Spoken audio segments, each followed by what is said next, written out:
Welcome to the Learning Pines YouTube. We hope this video helps. You start by protecting yourself and the plant. This sap can irritate skin, so wear gloves and eye protection.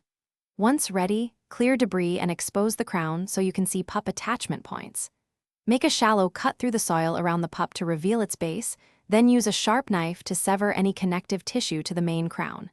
Make sure to work slowly to avoid gouging the parent stem, and disinfect tools between cuts to reduce infection risk. Once the base is exposed, you will separate the pup by cutting through its connective roots and any shared crown fibers. Do this deliberately because tearing causes more damage. If attachments are thick, switch to a pruning saw and make several controlled passes instead of forcing one deep cut. After the pup is free, lift it gently onto the tarp to keep soil and roots intact.